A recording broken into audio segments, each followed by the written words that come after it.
When people see me out in public, I'm not really sure what they think.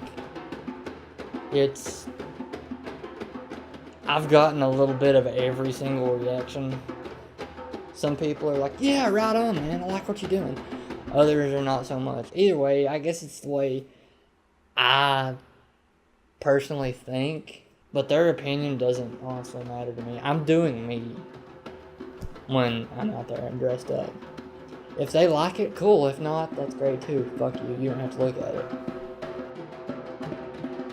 So I was in 8th grade, and I remember one of our friends getting in trouble for having Slipknot lyrics. And you know, at that age, you're really impressionable. Anytime somebody tells you not to do something, you're gonna want to do it or like check it out, just see what it's like. So I had another one of my friends. They were really big into Slipknot, and I asked them, could I listen to one of their CDs? The music was great. I loved it. But what stood out to me the most was the way that they looked. I loved their mask. I thought it was so cool. And I went home.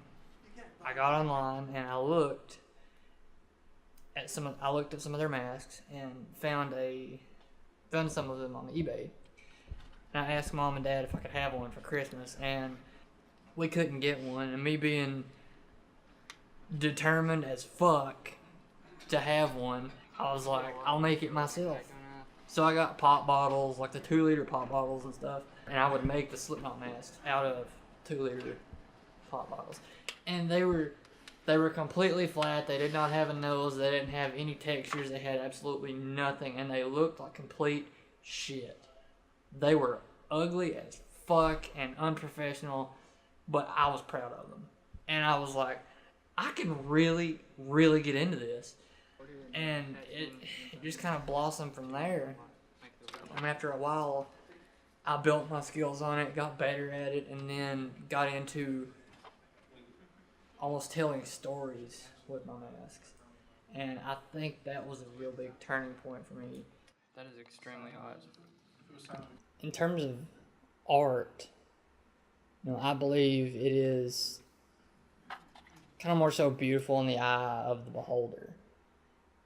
And I think it has to have some kind of emotional content behind it. You're literally putting yourself into this as much as you can.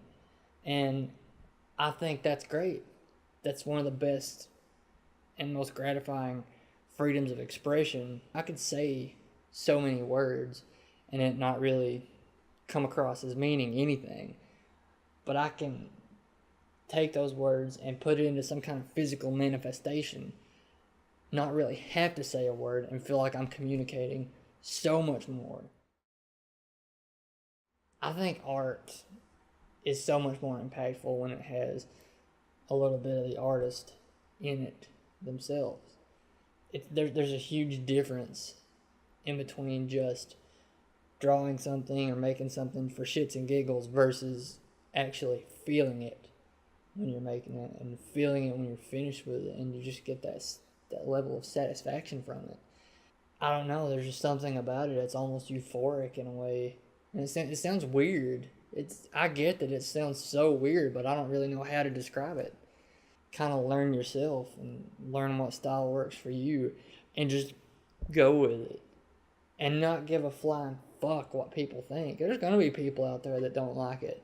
But you know what? Fuck them. You didn't wake up this morning to please them. You woke up this morning to live for yourself. So just do you and fuck everybody else.